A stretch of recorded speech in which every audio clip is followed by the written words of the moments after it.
네, 안녕하세요. 이번 시간에는 3D 프린팅을 위한 디자인 및 프린팅 절차에 대해서 알아보도록 하겠습니다. 자, 먼저 3D 프린팅을 위한 주의사항 및 그 선행 요건에 대해서 알아보겠습니다. 자, 우리가 3D 모델링 데이터를 3D 프린터를 활용해서 고품질 제품으로 출력하기 위해서는 모델링 데이터의 구조 및 형상, 그리고 출력 프린터의 특성 등 알아야 할 사항들이 몇 가지가 있습니다. 어떤 사항들을 알아야 되는지 한번 확인해 보도록 합니다. 우리가 그 다양한 형태의 제품을 여러 종류의 여러 출력 방식의 프린터로 출력하는 경험들이 결국은 고품질의 제품을 출력하는 노하우가 됩니다. 자, 먼저 3D 모델링 방안에 대해서 한번 살펴보도록 하겠습니다. 자, 프린팅을 하기 위해서는 두께가 없는 서페이스가 존재하지 않아야 됩니다.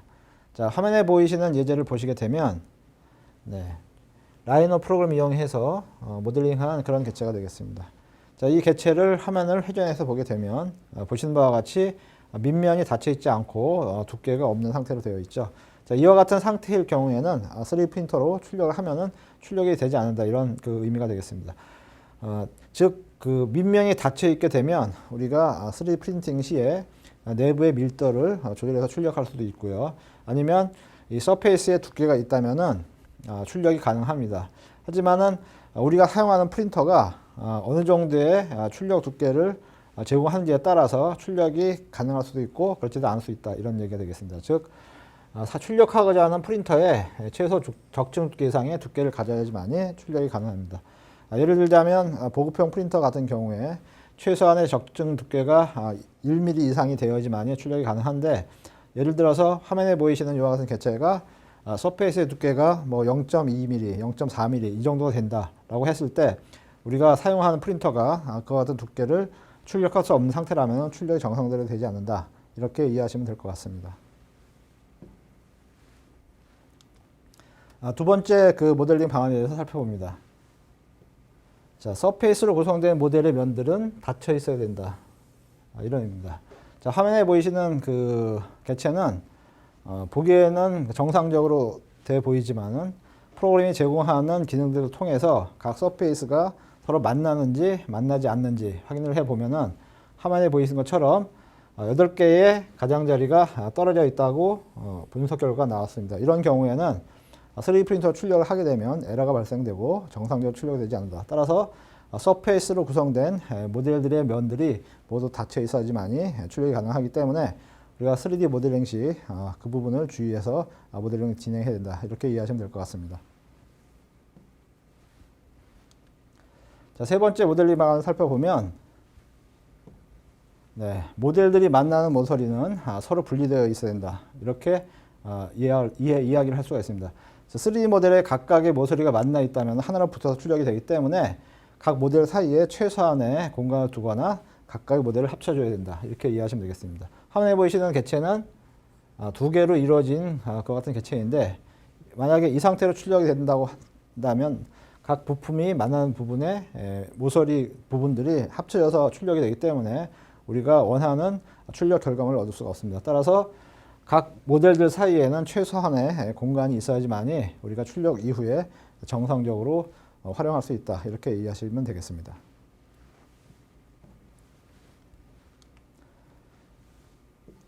자, 네 번째는 3D 모델의 속을 비워서 모델링하는 것이 바람직하다. 자, 이런 의미는 어떤 의미냐면은 FDM 방식의 프린터인 경우에 속이 꽉 찬 모델로 출력 시에 내부 밀도를 조절할 수 있습니다. 하지만 속을 꽉 채워서 출력할 필요가 없을 때는 굳이 내부를 꽉 채워서 모델링 할 것이 아니라 모델링 시에 일정한 두께를 주어서 모델링 하는 것이 바람직하다라고 이해하시면 되겠습니다. 자, 다섯 번째로는 모델링 시 가능하면 스케일을 줄여서 모델링 해야 된다. 출력 시간과 출력 비용은 재료 비용은 모델의 크기에 비례하기 때문에 정확한 사이즈가 요구되는 제품이 아니라고 한다면 크기를 줄여서 출력하는 것이 바람직하다, 이렇게 말씀드리고 있겠습니다. 따라서 모델링 시에도 그러한 부분을 감안을 해서 모델링 하는 것이 바람직하다라고 이해하시면 되겠습니다. 여섯 번째로는 3D 프린터의 출력 한계에 맞도록 모델링을 해야 된다. 자, 모든 프린터는 그 출력 크기가 제한되어 있습니다. 따라서 출력하고자 하는 프린터의 재원 확인을 통해서 출력 크기에 맞도록 모델링을 하거나 줄여서 출력을 해야 된다. 이렇게 이해하시면 되겠죠. 아니면은 그 해당 제품이 출력이 가능한 프린터를 선택해서 출력을 진행해야 된다. 라고 이해하시면 되겠습니다.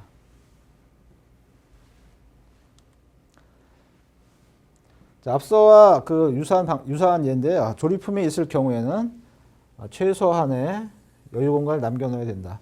2개 이상의 파트를 하나로 조립해서 각 파트 사이에 움직임이 필요한 경우에는 3D 모델링 시에 최소한의 여유 공간을 남겨둬야지만이 출력 이후에 우리가 정상적으로 제품을 활용할 수가 있습니다. 자, 화면에 보시는 것처럼 이와 같은 제품들은 부품과 부품 사이에 여유 공간이 있도록 그 모델링하고 출력을 해야지만이 부품과 부품 사이에 공간에 서포트가 채워지더라도 그 서포트를 제거해서 우리가 원활하게 제품을 활용할 수가 있다. 따라서 조립품일 경우에는 각 부품 간에 최소한의 여유 공간을 남겨놓고 모델링을 진행한다라고 이해하시면 되겠습니다. 그 다음에 8번째로 안정성을 위해서 무게중심을 고려하는 것이 중요합니다. 즉 어떤 의미냐면은 서포터 즉 지대 역할을 하는 그러한 그 부분들이 부품과 부품을 이어주는 부분의 두께를 만들 경우에 상대의 무게를 이기지 못해서 부서질 수가 있습니다. 이런 것을 방지하기 위해서 인위적으로 지대를 만들어 주거나 모델링 할 때 그런 부분을 고려를 해서 모델링 하는 것이 안정적으로 출력하는 방법이다 라고 이해하시면 되겠습니다. 네, 이번에는 그 3D 출력에 적합한 출력 방향 및 프린터 선정 방법에 대해서 알아보겠습니다. 먼저 그 형상에 따른 출력 방법에 대해서 살펴보면은 출력하고자 하는 그 제품의 형상을 어떤 방향으로 세워놓고 출력하느냐에 따라서 서포터, 즉 지지대가 채워진 양이 결정되기 때문에 지지대가 최소한으로 소요되는 방향으로 돌려놓고 출력을 해야지만이 출력 시간과 비용을 줄일 수 있다. 이렇게 말씀드릴 수가 있겠습니다. 두 번째로는 출력하는 제품이 조립품의 경우에는 각 부품 간의 간격이 출력하고자 하는 프린터의 수축률, 여기가 중요한 게 수축률인데요. 자, 프린터마다 그 출력할 때 프린터의 어떤 그 열에 의해서 수축률이 좀 다르게 나타납니다. 따라서 본인이 활용하고자 하는 프린터의 수축률 등을 사전에 파악을 하고 그 수축률에 맞도록 그런 수축률이 고려된 상태에서 모델링이 진행되어야지만이 출력 이후에 우리가 원하는 결과를 얻을 수가 있습니다. 자, 그 다음에 그 형상에 따른 출력 방법 세 번째에 대해서 살펴보면은 출력하고자 하는 제품이 화면과 같이 생겼을 때, 자, 화면과 같은 그 동물의 뿔처럼 생기고 내부가 비어 있는 상태로 우리가 출력 결과물을 얻고자 할 때, 내가 사용하고자 하는 그 프린터가 어떤 방식으로 서포터를 제거하는지를 알아야 됩니다. 예를 들어서 보편적으로 우리가 사용하는 그런 보급형 프린터 같은 경우에 이 내부를 서포터로 채워서 출력을 하게 되는데, 그와 같은 경우에는 이 해당되는 개체의 끝부분까지 서포터를 제거하기가 용이하지 않고요. 또한 예를 들자면 폴리젯 방식의 프린터 같은 경우에 안에 있는 서포터들을 워터젯 방식으로 제거를 하게 되는데, 그와 같은 방식으로 서포터를 제거하더라도 안에 내부에 있는 서포터를 깔끔하게 제거할 수가 없습니다. 따라서 이와 같은 제품을 출력하고자 할 때 어떤 방식으로 서포터를 제거하는 프린터를 사용하는 것이 바람직하냐면 열이나 액체 상태로 액체를 이용해서 서포터를 제거하는 프린터를 사용해야지만이 우리가 원하는 결과물을 얻을 수 있다. 이렇게 말씀드리고 있겠습니다. 따라서 내가 현재 사용해야 될 프린터의 그 특성을 고려한 상태에서 모델링이 진행이 되고, 현재 또 한편으로는 그 모델링한 데이터를 기준으로 해서 적합한 프린터를 선택해야 된다. 이렇게 이해하시면 되겠습니다. 자, 그 다음에는 프린팅 시 제조사의 제품을 사용하는 것이 바람직합니다.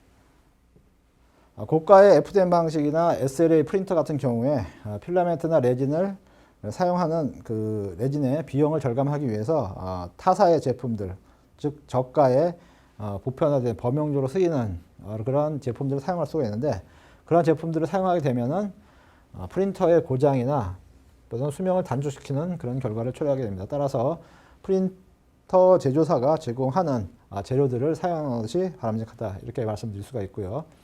그 다음에 슬라이싱 프로그램 사용 방법에 있어서도 모든 3D 프린터들은 그 제조사에서 개발한 전용 슬라이싱 프로그램이 있습니다.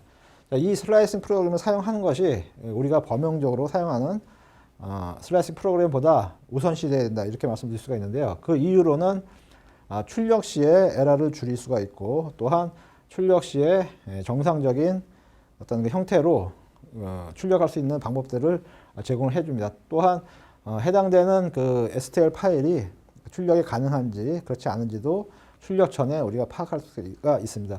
이러한 그 여러 가지 이유로 인해서 슬라이싱 프로그램을 사용할 때도 프린터 제조사가 제공하는 전용 프로그램을 사용하는 것이 바람직하다 이렇게 말씀드릴 수가 있겠습니다. 자, 이번에는 3D 프린팅 절차에 대해서 알아보겠습니다. 자, 우리가 그 3D 프린터를 활용해서 3D CAD 툴로 작성된 그 모델링 데이터를 출력하기 위해서는 거쳐야 될 단계들이 있는데요. 제일 중요한 것이 모델링한 데이터를 STL 파일로 저장을 하고 그 이후에 공용 슬라이싱 프로그램이나 전용 슬라이싱 프로그램을 이용해서 G코드로 변환을 해야 됩니다. 그리고 이 G코드를 활용해서 3D 프린팅을 진행하게 되는데 요약해서 말씀드리면 3D 프린팅에는 5단계가 있다. 즉 제품을 만들기 위해서 아이디에이션 하는 과정이 있겠고요. 그리고 아이디에이션 데이터를 기반으로 해서 3D 모델링이 이루어지고 그리고 3D 모델링한 데이터를 출력하기 위해서 프린터가 이해할 수 있는 슬라이싱 과정을 거칩니다. 그리고 3D 프린팅을 하게 되고 맨 마지막으로 프린팅된 결과물을 후처리 및 도색 작업을 거치게 됩니다. 이와 같은 다섯 그 단계를 3D 프린팅 5단계 과정이다라고 설명을 합니다. 자, 이와 같은 그 과정을 이해하고서 해당되는 과정에 맞는 적합한 그 도구나 아니면 방법을 활용해야 되겠습니다. 자, 우리가 그 3D 프린팅에 관련된 부분들을 공부하다 보니까 생소한 단어들이 나왔습니다. 그래서 이번에는 3D 프린팅 관련된 용어에 대해서 살펴보도록 합니다. 자, 먼저 STL 파일이라는 말이 있는데요. 이 STL 파일이라는 것은 3D 모델링한 것을 하나의 단면을 만들어서 3D로 프린트할 수 있게 만든 2D 파일입니다. 즉 종이에 프린트할 수 있게 한 것으로 종이 대신에 플라스틱으로 인쇄를 해서 겹겹이 층이 만들어서 출력하는 그런 파일이다라고 이해하시면 되겠고요. 그 다음에 G코드라는 것은 프린터에서 좌표 이동이나 익스트루딩 등 직접적인 명령을 가진 코드로 이 코드를 이용해서 프린트가 출력을 하게 됩니다. 따라서 STL 파일로 저장되어 있는 그 파일을 G코드로 변환시키는 과정이 반드시 필요하게 되겠죠. 프린터가 결국은 그 명령을 받아서 움직이는 코드는 STL 파일이 아니라 STL 파일을 슬라이싱 프로그램을 이용해서 변환한 G코드라는 것이기 때문에 G코드라는 것에 대한 개념을 정확히 이해를 해야 되겠습니다. 그리고 앞서 말씀드린 대로 슬라이싱이라는 것은 STL 파일을 프린터가 이해하는 G코드로 바꿔주는 과정이 슬라이싱 과정입니다. 즉 한 평면씩 프린트를 할 수 있도록 잘라주고 이것을 G코드로 바꿔주는 그런 과정을 슬라이싱 과정이다 라고 이해를 하시면 되겠습니다. 자, 이번에는 STL 파일 변환 방법에 대해서 알아보겠습니다. 자, STL 파일 변환 방법은 모든 그 3D 모델링 프로그램에서 제공을 합니다. 화면에 보시는 것처럼 해당되는 그 모델링 프로그램에서 모델링한 이후에 원본 데이터를 저장을 하고 그리고 3D 프린터 출력하기 위해서는 파일 메뉴에 보게 되면 STL 파일 형태로 저장하는 메뉴들이 프로그램마다 약간씩 차이는 있지만 모두 제공을 해줍니다. 그렇기 때문에 우리가 해당되는 그 프로그램에서 모델링을 한 이후에 STL 파일을 저장을 하면 되는데요. 주의할 것이 단위가 중요합니다. 우리가 그 밀리미터 단위로 모델링을 한 이후에 그 단위를 인치 단위나 센티미터 단위로 변환해서 그 STL 파일로 컨버팅을 하게 되면 출력 시에 그런 부분들을 조정을 하거나 확인을 해야 되는 그런 과정들이 필요하기 때문에 그러한 그 번거로운 과정들을 해소하기 위해서는 본인이 모델링한 그 단위에 맞도록 STL 파일도 같은 단위로 설정을 하고 저장을 해야 된다 이렇게 말씀드릴 수가 있겠습니다. 하지만 그 G브러시 같은 경우에는 OBJ 포맷으로 변환한 뒤에 다른 소프트웨어에서 OBL 파일을 불러온 다음에 STL 파일로 컨버팅을 해야지만이 STL 파일로 저장할 수 있다. 이렇게 이해하시면 되겠습니다. 자, G코드 변환 방법에 대해서 살펴봅니다. 3D 프린터가 제공하는 프로그램을 활용하는 것이 바람직합니다. 앞서 말씀드린 대로 3D 프린터 제조사가 제공하는 전용 슬라이싱 프로그램을 사용을 해서 G코드로 전환하는 것이 바람직하다라고 말씀드릴 수가 있겠고요. 보통 보게 되면은 저 전용 프로그램에서 STL 파일을 로드한 다음에 G코드를 변환을 합니다.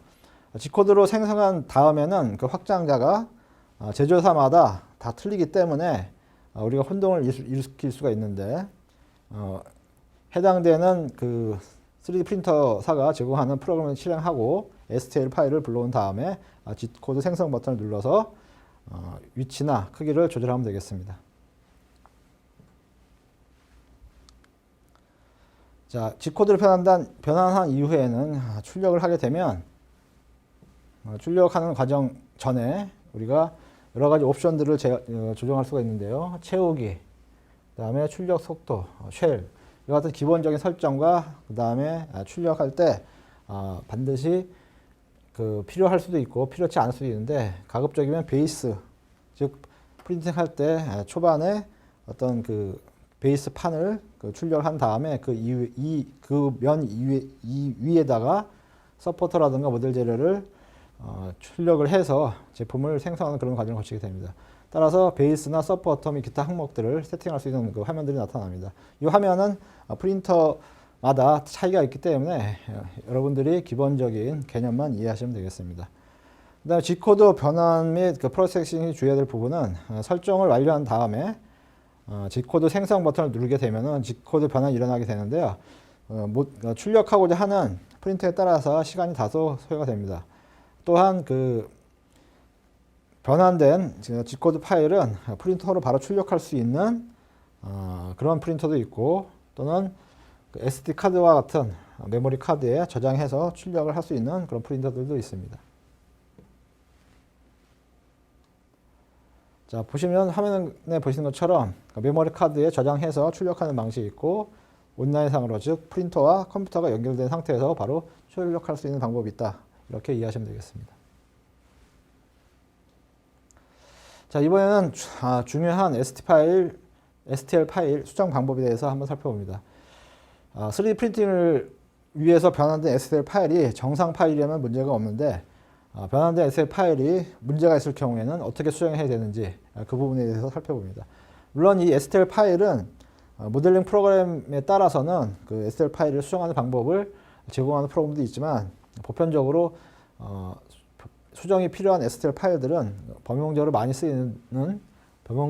사용되는 프로그램들을 이용해서 STL 파일을 수정을 합니다. 자, 어떤 경우에 주로 STL 파일을 많이 수정을 하게 되냐면 면의 일부가 안팎이 뒤집혀 있는 경우나 모델링 프로그램에서 STL 파일 등으로 변환해서 내보게 하는 과정에서 면들의 문제가 발생한 경우 등 오류가 있을 때 간단하게 수정 작업을 하는 것이 수정 작업을 할 때 효과적입니다. 어떤 그 이외에 어떤 심각한 문제 등이 있을 경우에는 STL 파일을 수정하는 것보다는 3D 모델링 프로그램에서 원본 데이터를 수정하는 것이 보다 빠른 방법이고 효과적인 방법이다. 이렇게 이해하시면 되겠습니다. 자, 본격적으로 구체적으로 우리가 넷팹 베이직이라는 무료 프로그램을 이용해서 STL 파일을 수정하는 방법에 대해서 간단히 살펴보도록 하겠습니다. 자, 화면과 같이 STL 파일을 로드했을 때 빨간색 느낌표가 있으면은 그 STL 파일에 문제가 있다는 것을 프로그램이 알려줍니다. 이와 같은 경우에는 상단에 리페어 버튼을 클릭을 하고 클릭을 하게 되면 수정할 부분이 화면과 같이 노란색으로 표시가 됩니다. 자, 이와 같은 잘못된 부분을 발견한 다음에는 하단에 오토매틱 리페어를 누르고 대화 상자에 EJect를 눌러서 우리가 프로그램이 자동적으로 제공하는 기능을 통해서 잘못된 부분을 수정하면 되겠습니다. 그런 다음에 수정이 완료된 다음에는 우측에 Apply Repair 버튼을 클릭해서 과정을 진행하시면 되겠습니다. 자, 그런 다음에 마우스 우측 버튼을 클릭하고 STL 파일로 저장을 선택한 다음에 대화 상자에 리페어를 클릭하면 되겠죠. 그런 다음에 최종적으로 마지막으로 화면과 같이 리페어가 완료된 이후에 익스포트를 클릭해서 파일을 저장하면 되겠습니다. 간단하게 그 넷팹 베이직이라는 그 무료 프로그램을 이용해서 STL 파일을 수정하는 방법에 대해서 살펴봤고요. 근본적으로는 앞서 말씀드린 것과 같이 모델링한 원본 프로그램에서 원본 데이터를 수정하는 게 바람직합니다. 하지만 우리가 원본 데이터가 없는 경우에는 STL 파일을 수정해야 되는데, 그런 STL 파일을 수정할 때 우리가 손쉽게 접하고 손쉽게 활용할 수 있는 프로그램의 사용 예에 대해서 간단히 살펴봤습니다.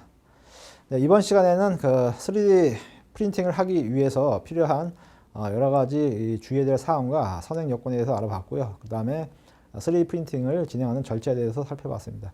네, 이번 시간에는 여기까지 진행을 하고 다음 시간에 다시 뵙도록 하겠습니다.